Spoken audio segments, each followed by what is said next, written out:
বলে তোর পোলার বাড়ি বলে ভাঙবে জুয়া তো কোনা বাড়ি ভাঙবে পারে। সাংবাদিক বৃন্দ সবাই আমার সালাম নেবেন, আসসালামু আলাইকুম।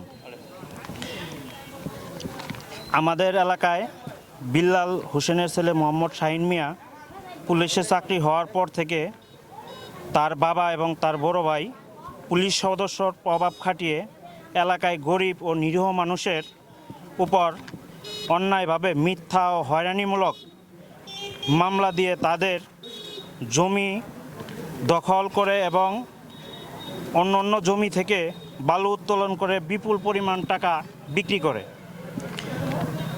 আমরা জানি এবং বিশ্বাস করি পুলিশ মানুষের বন্ধু, কিন্তু এই পুলিশ সদস্য শাহিনের পুলিশের বড় বড় কর্মকর্তার নাম ব্যবহার করে এলাকার ভয়ের রাজত্ব কায়েম করেছে। নিরীহ ও নিরপরাধ মানুষকে বিভিন্নভাবে হয়রানিমূলক জোর করে অন্যের জমি দখল ও চলাচলের রাস্তা বন্ধ সহ বিভিন্ন অপকর্ম চলমান রয়েছে। গত 17 আগস্ট আমাদের এলাকায় এক নিরীহ বৃদ্ধা মহিলার হত্যার উদ্দেশ্যে তার মাথায় দা দিয়ে কূপ দিয়েছিল এই পুলিশ সদস্য। ঘটনায় বকশীগঞ্জ থানায় একটা মামলা হয়েছে, যাহার জিআর 156/2/24। সে মামলা ওয়ারেন্টভুক্ত আসামি, কিন্তু সে এখনও গ্রেপ্তার হয় নাই।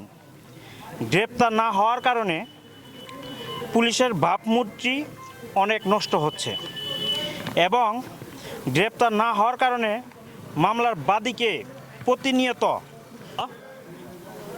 16 আগস্ট বিকেলবেলা আমার এক চাষি আর আমার এক চাচাকে অন্যায়ভাবে এই পুলিশ সদস্য মোহাম্মদ শাহিন ময়মনসিংহ থানা ফাঁড়িতে সে চাকরি করে, সেদিন সে বাড়িতে এসে আমার এক চাষিকে অন্যায়ভাবে দা দিয়ে তার মাথায় কূপ দেয়, বাড়িঘর ভাঙচুর করে।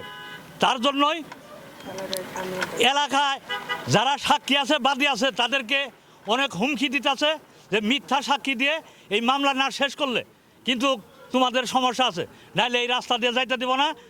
আমার নাম মোহাম্মদ সিরাজ আলী, আমার বাড়ি মানজালিয়ায়, এমনকি বিলালের বাড়িও মানজালিয়ায়। বিল্লাল এমন প্রভাবশালী লোক, এরা 3টা বাহুত, ওর ছেলে পুলিশের চাকরি পাওয়াতে অনেক মানুষের জমিনের আত্মসাৎ করে নিছে, হাবর জমিন আত্মসাৎ করে নিছে, নিয়ে পুকুর দিছে, দিয়ে হারিয়ে বালু বেচছে, আরও কয়েকজনের জমিন বেদখল করছে। তারপরে নূরজামালের জমিন বেদখল দিয়ে এখনও আছে, আপনারা মাঠে দেখিয়ে আসলেন, বার্সাপুরি আছে। আমরা 10-12 বিঘে জমিন আবাদ করা হয় না, ঢেন আটকাইছে। আমাদের ওর বাড়ির রাস্তা, ওই দিয়ে রাস্তা সরকারি রাস্তা হয়েছে, ওই রাস্তা দিয়ে আমাদের যাবার দেয় না, আটকা।